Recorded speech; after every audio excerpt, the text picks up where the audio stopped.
Hello students, आज का हम लोग का टॉपिक है combined linear and constant envelope modulation and M P S K M ary P S K. So combined linear and constant envelope modulation, तो ये क्या होता है? देखिए, मॉड्यूलेशन इन डिजिटल मॉड्यूलेशन या एनालॉग मॉड्यूलेशन दो टाइप का होता है, लीनियर एंड नॉन लीनियर, और second constant envelope and non constant involve. ठीक है, ये दो टाइप के हमारे बेसिकली हम लोग मॉड्यूलेशन को डिवाइड कर सकते हैं। लीनियर मॉड्यूलेशन वो मॉड्यूलेशन होता है जिसमें हमारा मॉड्यूलेटेड सिग्नल डायरेक्टली प्रोपोर्शनल होता है मैसेज सिग्नल के, और नॉन लीनियर वो मॉड्यूलेशन होता है जिसमें हमारा modulated signal proportional directly proportional नहीं होता मैसेज सिग्नल के, वो किसी integration of M F T या D by D T of M F T इस टाइप का वो प्रोपोर्शनल में रहता है, डायरेक्टली नहीं होगा प्रोपोर्शनल में। लीनियर मॉड्यूलेशन का एग्जांपल है एम्पलीट्यूड मॉड्यूलेशन, ए एस के, पी एस के, ये ऑल जो है वो लीनियर मॉड्यूलेशन के एग्जांपल है। नॉन लीनियर मॉड्यूलेशन का एग्जांपल है फ्रीक्वेंसी मॉड्यूलेशन, एफ एस के, ये नॉन लीनियर मॉड्यूलेशन के एग्जांपल है। ठीक है। अब दूसरा कैटेगरी कांस्टेंट एनवेलप और non constant envelope. Constant envelope modulation वो मॉड्यूलेशन होता है जिसके अंदर जो मॉड्यूलेटेड सिग्नल रहता है उसका एम्पलीट्यूड कांस्टेंट रहता है या उसका एनवेलप कांस्टेंट रहता है। For example frequency modulation, frequency modulation में जो एनवेलप रहता है वो कांस्टेंट रहता है, फ्रीक्वेंसी जो है वो वेरी करती है। Similarly in case of P S के, सॉरी एफ एस के में भी जो कैरियर सिग्नल का फ्रीक्वेंसी वेरी करता है और एम्पलीट्यूड जो रहता है कांस्टेंट रहता है। पी एस के भी इसका एक अच्छा एग्जाम्पल है। वहीं पे amplitude modulation non constant envelope का मॉड्यूलेशन है जिसमें कि एम्पलीट्यूड जो है वेरी करता है, यानी कि एनवेलप जो है वो वेरिएबल रहता है, फिक्स नहीं रहता। तो इस टाइप से हम लोग इसको डिवाइड कर सकते हैं। इससे पहले हमने कुछ केसेस पढ़े हुए हैं, लाइक जीएमएस के मॉड्यूलेशन पढ़ा है। ये सभी हमारे non linear constant envelope modulation है, non linear constant envelope modulation, MSK and GMSK और एफएसके भी I think. So the next topic जो हम लोग पढ़ने वाले हैं वो combined linear and constant envelope modulation, linear and constant envelope modulation. तो इस कैटेगरी में mainly M ary modulation scheme आते हैं, for example M ary P S K. ठीक है, ये जो मॉड्यूलेशन स्कीम है उसके अंतर्गत आता है, और quadrature amplitude shift keying Q S के, ये सब इसके कैटेगरी के अंदर आते हैं।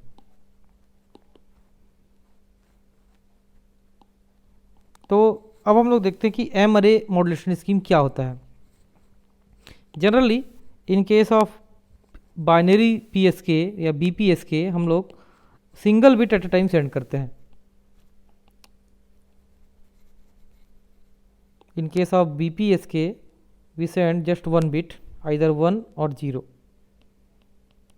ठीक है, यही बिट सेंड करते हैं। For binary 1 we send cos omega C T let, and for binary 0 we send cos omega C T plus pi, 180 degree phase shifted version of cos omega C T. So यहाँ पे हम लोग एक bit at a time send करते हैं। ठीक है, इन QPS के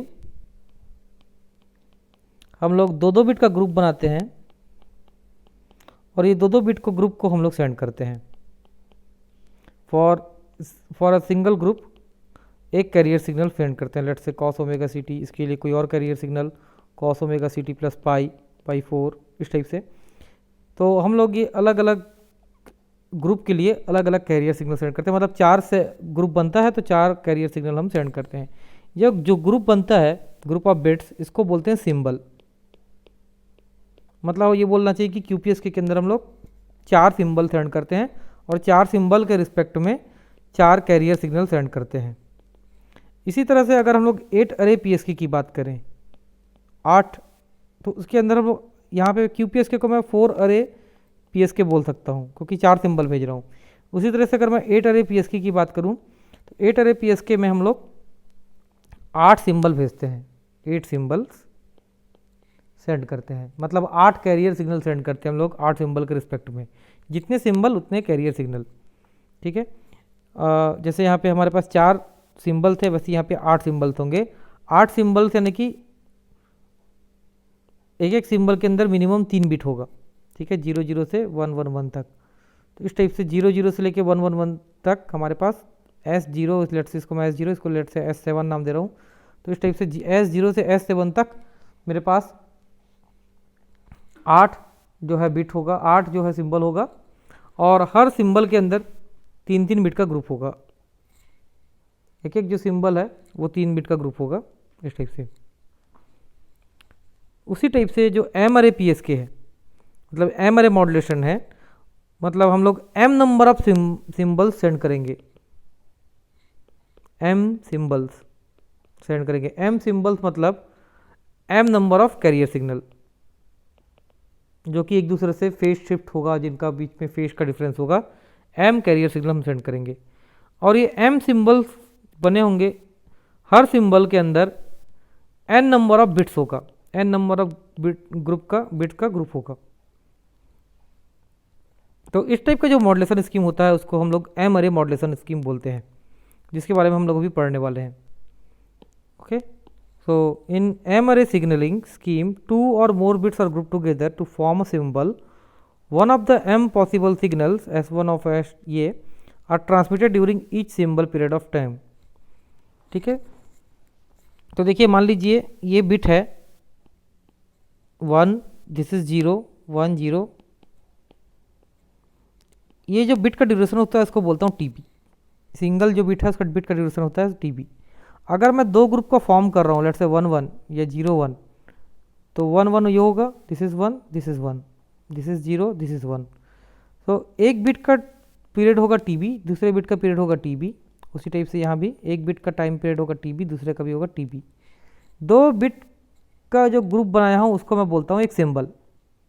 ठीक है, तो ये 1 1 एक सिंबल हुआ। तो ये जो कंप्लीट टाइम पीरियड होगा उसको बोलेंगे T S, that is symbol period T S. और यहाँ पे T S is equal to होगा 2 इंटू टी बी। उसी टाइप से अगर मेरे पास m नंबर ऑफ सिंबल्स हैं, m सिंबल्स हैं in m ary P S K या m अरे एस के, और एक एक symbol n number of bits contain करता है, n बिट्स का ग्रुप है एक सिंबल। ठीक है, लेट्स से 0 0 0 0 1 ऐसा करके, तो उस केस में symbol period T S is equal to होगा n into T B, where ts is the symbol period and tb is the एक बिट का टाइम पीरियड और n is the number of bit in a symbol. ये थोड़ा सा introduction है M ary P S K, M ary modulation scheme के बारे में। ओके, तो ये जो है हमारा एम अरे मॉड्यूलेशन स्कीम है। यहाँ पे हम लोग इन एम अरे signal scheme 2 or more bits are grouped together to form a symbol and one of the m possible signals are transmitted during the each symbol period. Number of possible signals या number of possible symbols m is equal to होता है 2 to power n, where n is the number of bit in each symbol। जितने bit का group बना रहे हैं, कितने bit का ग्रुप बना रहे हैं वो होता है n। ठीक है, मान लीजिए 3 बिट का ग्रुप बना रहे हैं तो 8 सिंबल होंगे, 4 बिट का ग्रुप बना रहे हैं तो 16 सिंबल्स होंगे। इस टाइप से m की वैल्यू इस टोटल नंबर ऑफ बिट्स जिसका ग्रुप बनता है उससे डिसाइड होती है। अब अगर हम लोग एम्पलीट्यूड या फेस या फ्रीक्वेंसी क्या वेरी हो रहा है कैरियर सिग्नल का, उसके अकॉर्डिंग हम लोग मॉड्यूलेशन स्कीम का नाम रखते हैं एम आर एस के। अगर उसका एम्पलीट्यूड वेरी हो रहा है तो एम आर एस के बोलते हैं, अगर फेस वेरी हो रहा है तो एम आर पी एस के, अगर कैरियर सिग्नल का फ्रीक्वेंसी वेरी हो रहा है तो उसको बोलते हैं हम लोग एम आर पी एस के, एफ एस के। ठीक है, एक स्पेशल टाइप का भी मॉड्यूलेशन स्कीम होता है जिसमें फेस भी वेरी होता है और एम्पलीट्यूड भी वेरी होता है, उसको हम लोग बोलते हैं क्यू ए एस की स्कीम, जिसके बारे में हम लोग पढ़ेंगे। तो हमारा जो आज का मेन टॉपिक है वह है M ary P S K. M ary P S के को हम लोग समझते हैं कि क्या होता है।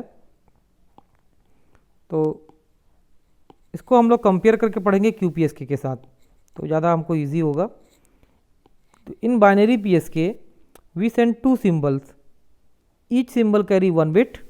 ठीक है, आइदर 1 और 0। We send 2 carrier signal separated by 180 degree phase shift. तो बी पी एस के अंदर हम लोग आइदर 1 और 0 एक ही बिट भेजते हैं, मतलब इसको अगर मैं सिंबल बोलूँ तो इस सिंबल के अंदर एक ही बिट है। ठीक है, आइदर 1 भेजूंगा या तो 0 भेजूंगा। इसका टाइम पीरियड टी बी है, इसका टाइम पीरियड भी टी बी है 0 का। तो यहाँ पे T S is equal to T B होगा, पहला चीज़।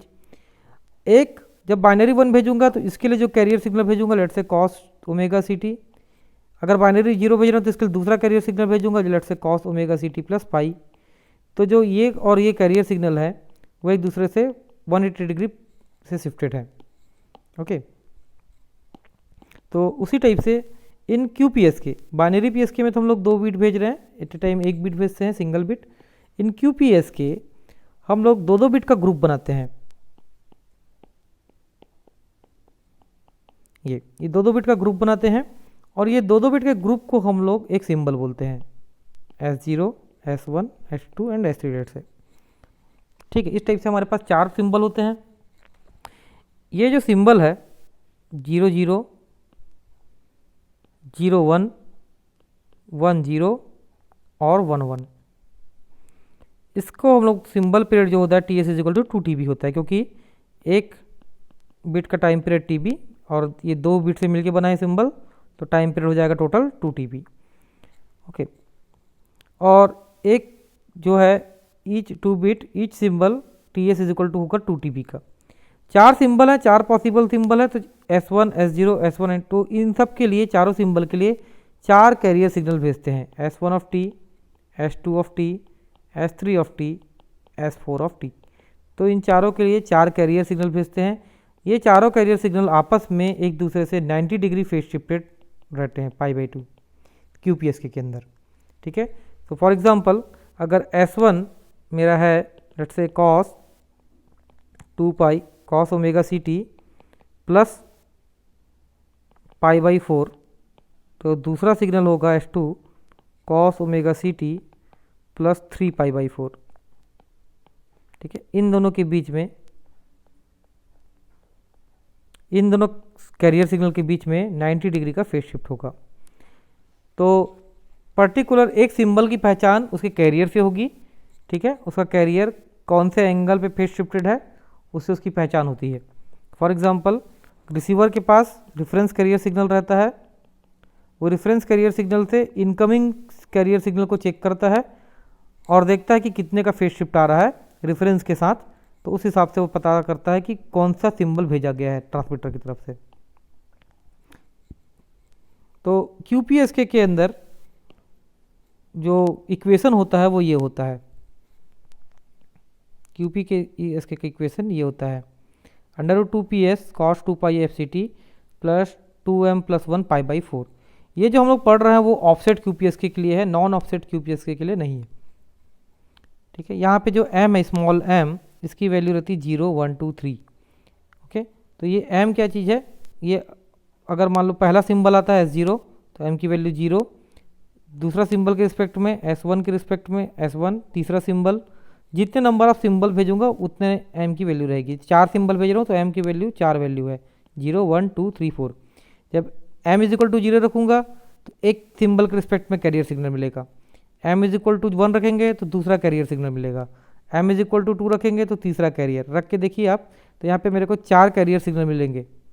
ठीक है, यहाँ पे m की वैल्यू अलग अलग आप रखेंगे इस इक्वेशन के अंदर, तो मेरे को ये मिलेगा √2PS cos omega C T plus π/4, m is equal to 0 के लिए ही आएगा। ठीक है, उसी टाइप से आएगा, मैं सिर्फ फेज शिफ्ट को लिख रहा हूँ, बाकी सब चीज़ सेम रहेगा, 3 π/4, 5 π/4 और 7 π/4। अब देख लीजिए m इजिक्वल टू 1 के लिए, m इजिक्वल टू 2 के लिए और m इजिक्वल टू 3 के लिए ये 4 कैरियर सिग्नल मिलेंगे। तो जितने नंबर ऑफ सिंबल्स उतने m की वैल्यू, अगर 4 सिंबल है तो 4 m की वैल्यू 0 से लेके 3 तक। तो ये QPSK का इक्वेशन है। तो QPSK के अंदर हम 4 सिंबल भेजते हैं। QPSK को हम लोग 4 अरे MSK भी बोल सकते हैं, 4 अरे PSK भी बोल सकते हैं, 4 अरे PSK, जितने सिंबल उतना यहाँ पे वैल्यू आ जाएगा। इन अ सिमिलर मैनर हम लोग MSK अरे PSK का इक्वेशन भी लिख सकते हैं। तो देखिए क्या था, इन केस ऑफ QPSK हम लोग 4 सिंबल भेज रहे थे और 4 सिंबल के लिए 4 कैरियर सिग्नल भेज रहे थे। हर कैरियर सिग्नल आपस में π/2 फेज शिफ्ट से सेपरेटेड था। इसी टाइप से इन केस ऑफ m अरे PSK, इसको जनरलाइज कर दें तो इन केस ऑफ m अरे PSK अगर मेरे पास m सिंबल्स हैं, ठीक है, यहाँ पे m की वैल्यू 4 थी QPS के केस में। अगर हमारे पास m सिम्बल्स हैं और एक symbol n number of bit carry करता है, तो ये m सिम्बल्स को सेंड करने के लिए m number of possible carrier signal की ज़रूरत पड़ेगी। जैसे कि यहाँ पे 4 सिंबल था, तो उनको सेंड करने के लिए मेरे को 4 पॉसिबल कैरियर सिग्नल की ज़रूरत पड़ी थी, और आपस में ये कैरियर सिग्नल π/2 से शिफ्ट हुए थे। यहाँ पे आपस में कैरियर सिग्नल के बीच में जो फेज शिफ्ट होगा वो होगा 2π/m। यहाँ पे m की वैल्यू 4 रख के देख लो, ये आपको π/2 मिल जाएगा। ठीक है, तो अगर m अरे PSK की बात करें तो m अरे PSK में m नंबर ऑफ सिंबल्स होंगे। वो m नंबर ऑफ सिंबल्स, एक एक symbol n number of bit के ग्रुप से बना होगा। उन m नंबर ऑफ सिंबल्स को सेंड करने के लिए m number of carrier signal की जरूरत पड़ेगी मेरे को, और वो कैरियर सिग्नल आपस में 2π/m से फेज शिफ्टेड रहेंगे। Okay, so this is generalise form of the QPSK। तो यहाँ पे आप देखिए TS इज इक्वल टू हो जाएगा NTB, और TS इज इक्वल टू जो है सिंबल पीरियड है। यहाँ पे TS की value in case of QPSK TS की वैल्यू रहेगी n is equal to 2TB। यहाँ पे 2 बिट का ग्रुप बनाए थे, n is the number of bits, यहाँ पे NTB हो जाएगा MSK के केस में। जैसा यहाँ पे QPSK के केस में ये इक्वेशन था, MSK के केस में ये इक्वेशन रहेगा। अंतर आएगा बस, यहाँ पे π/4 था, यहाँ पे 4 की जगह पे हम लोग लिखेंगे π/m, क्योंकि m अरे जितना नंबर ऑफ अरे रहेगा उतना यहाँ पे आ जाएगा वैल्यू। तो सेम इक्वेशन रिपीट होगा। ठीक है, बट यहाँ पे m की वैल्यू हो जाएगी, ये 4 की जगह पे m हो जाएगा। इन केस ऑफ अगर ये QPSK का केस होगा, ये केस 4 अरे PSK होगा, तो m की वैल्यू 4 हो जाएगी। तो ये इक्वेशन वापस हमको मिल जाएगा। जैसे यहाँ पे m की वैल्यू कहाँ से कहाँ तक वेरी करी थी, स्मॉल m की वैल्यू, इस स्मॉल m की वैल्यू कहाँ से कहाँ तक वेरी करी थी, इन केस ऑफ QPSK वेरी कर रही थी 0 1 2 3। ठीक है, क्योंकि वहाँ पे 4 सिंबल थे। यहाँ पे वेरी करेगी 0 1 2 3 4 up to m-1। m is the number of ary या नंबर ऑफ सिंबल्स। क्लियर, तो ये हमारा m अरे PSK का इक्वेशन हो गया। This is the equation of m अरे PSK। लेट इसको मैं नाम दे रहा हूँ θm, तो ये इक्वेशन बन जाएगा ऐसा। अब इसको हम लोग थोड़ा सा एक्सपैंड करते हैं, इस इक्वेशन को यहाँ लिख लिया। Now cos a plus b का फॉर्मूला लगाइए, cos a प्लस बी, तो ये फार्मूला होता है cos a cos b plus sin a sin b। ठीक है, तो ये फार्मूला लगा दिया cos a cos b plus sin a sin b। मैं इसको थोड़ा सा एडजस्ट करके लिखता हूँ, इस टाइप से लिखते हैं हम लोग इसको। यहाँ पे मैं क्या कर रहा हूँ, 1/√TS अंडर रूट का मल्टीप्लाई और अंडर/2s का डिवाइड किया है। तो इस इक्वेशन को थोड़ा सा मॉडिफाई करके लिखा है ऐसे, मतलब इस इक्वेशन में 1/√TS का डिवाइड और √TS का मल्टीप्लाई किया हुआ है, और थोड़ा सा रीअरेंज करके इस इक्वेशन को लिखा है, तो ये इक्वेशन ऐसा बन गया है। ठीक है, तो अंडर√PS/TS इसको हमने थोड़ा सा अरेंज करके लिखा हुआ है इस टाइप से। देखो, ये अंडर√2/TS और cos 2πfct उसको एक साथ लिख लिया है, इन दोनों टर्म को, और ये दोनों टर्म को एक साथ लिख लिया है, इन दोनों को एक साथ लिख लिया, इन दोनों को एक साथ लिखा हुआ है। तो ये नेक्स्ट लाइन में देखिए अंडर√2/TS cos 2πfct और ये टर्म। वैसे ही यहाँ पे भी अंडर√2TS और sin 2πfct वाला टर्म को एक साथ लिखा हुआ है, और ये टर्म को एक साथ किया हुआ है। तो इसको रीअरेंज करके इक्वेशन को इस टाइप से हमने बना लिया है।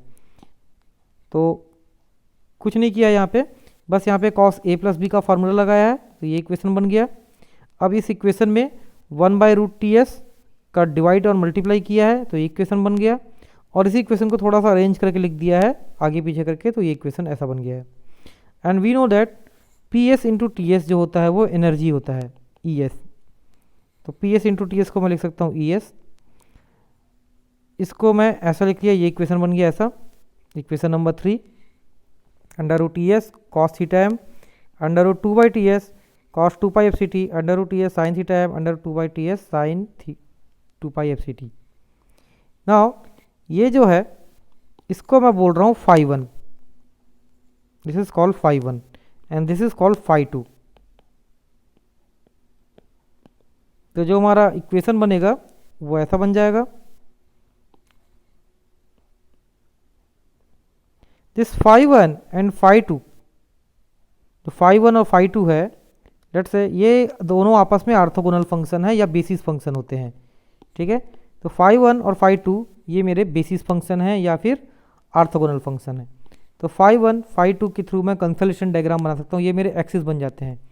देखिए इस टाइप से ये फाइव वन और ये फाइव टू ये मेरे बन जाते हैं बेसिस फंक्शन। अब इस फाइव वन और फाइव टू में मेरे को इन वैल्यू को प्लॉट करना है, इसकी और इसकी वैल्यू को। तो फॉर एग्जांपल हम लोग एक स्पेशल केस लेते हैं, m इज इक्वल टू 4 का, मतलब QPSK का एग्जांपल लेते हैं। m इज इक्वल टू 4 अरे PSK का।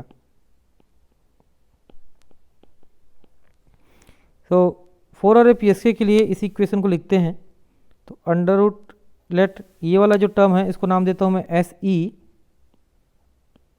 और ये जो टर्म है इसको नाम देता हूँ SO। तो इसको नाम दे दिया SE, इसको नाम दे दिया SO, और SM is equal to coordinate of SO और SE।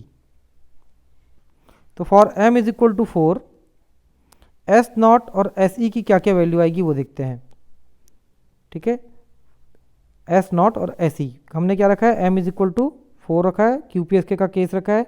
For m is equal to 4, theta m की वैल्यू क्या हो जाएगी, theta m is equal to हो जाएगा 2m plus 1 pi by 4, where m 0 1 2 और 3, इसकी ये वैल्यू होगी।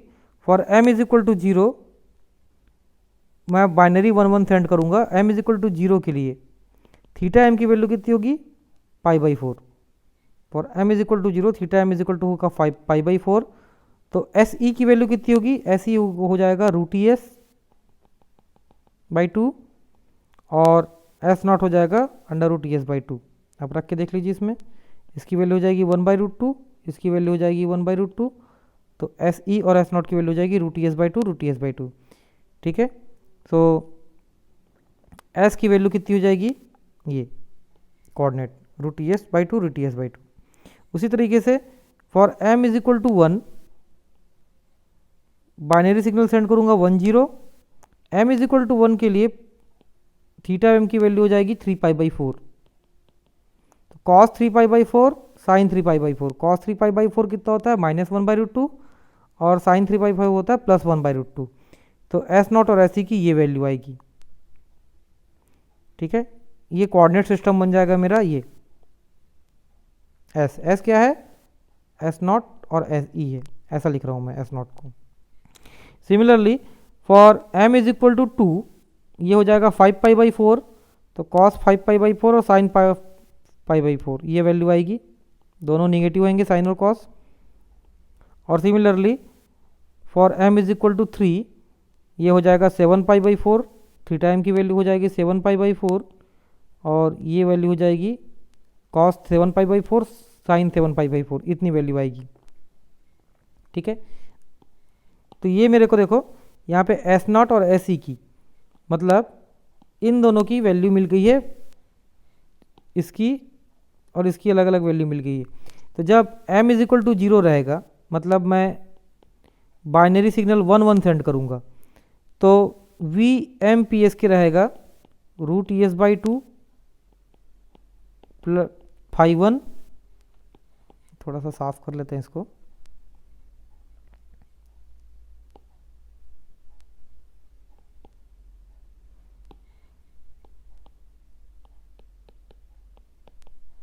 ठीक है, इस इक्वेशन को देखिए, हम लोग ये special case m is equal to 4 के लिए प्लॉट कर रहे हैं। यहाँ पे टेबल बना दिया है मैंने m इज इक्वल टू 4 के लिए, मतलब QPSK के लिए प्लॉट कर रहा हूँ मैं।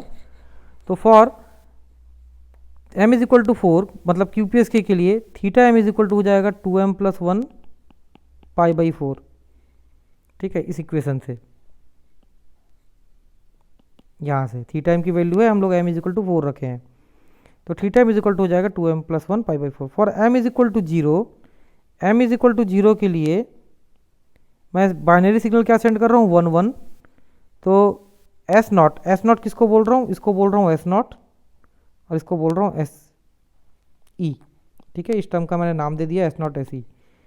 तो दोनों की वैल्यू होगी रूट ES बाई 2, तो उस केस में इस इक्वेशन की वैल्यू होगी वी एम पी एस के की वैल्यू होगी √ES/2 φ1 प्लस √ES/2 φ2, ठीक है। √ES/2 φ1 √ES/2, let's say this is √ES/2 यहाँ पे है φ1 में और √ES/2 φ2 में यहाँ पे आता है, तो दोनों का कोऑर्डिनेट अगर मैच करेंगे तो लेट्स से वो यहाँ पे आता है। So this will become my S1 या S0, that is 1 1, coordinate system 1 1, ये वाला। इसको यहाँ पे प्लॉट किया है, यहाँ पे भी आप देख सकते हो। उसी टाइप से जब हम लोग m की वैल्यू यानी कि स्मॉल m की वैल्यू 1 रखेंगे, यानी कि ये रखेंगे, तो मैं बाइनरी सिग्नल सेंड करूँगा 1 0। तो बाइनरी सिग्नल 1 0 के लिए ये इक्वेशन बनेगा इस टाइप से।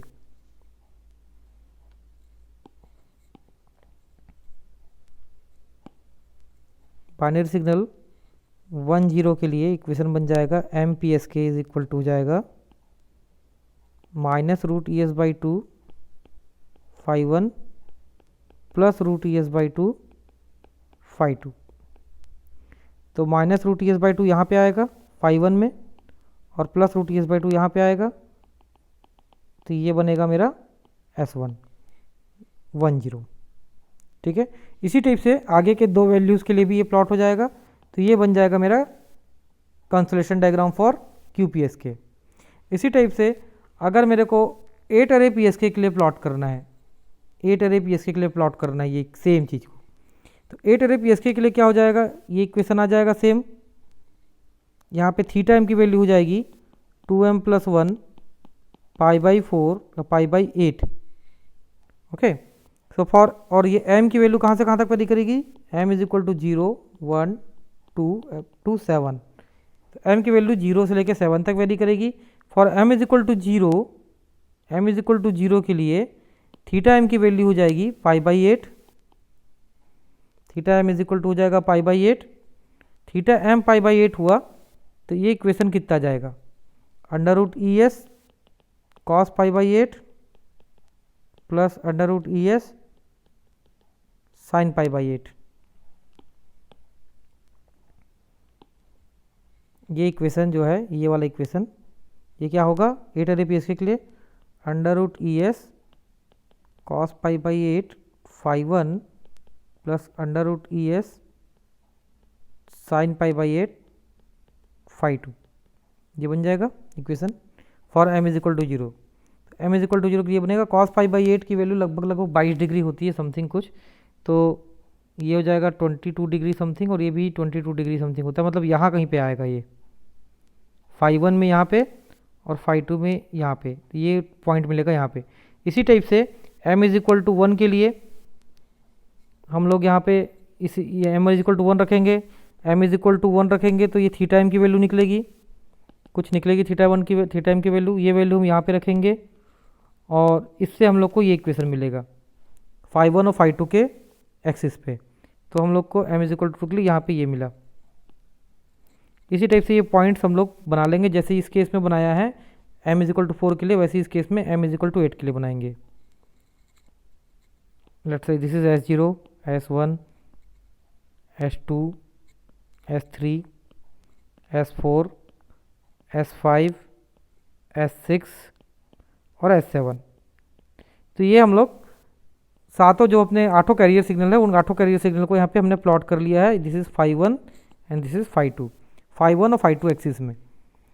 इन सिमिलरली फॉर 8m अरे PSK, देखो यहाँ पे जब हम लोगों ने प्लॉट किया 4 अरे PSK के लिए, तो ये जो एंगल था वो कितना था π/4, ठीक है। और इन दोनों के बीच में दो सिग्नलिंग पॉइंट, ये सिग्नलिंग पॉइंट, इनके बीच में जो एंगल था वो था 90 डिग्री।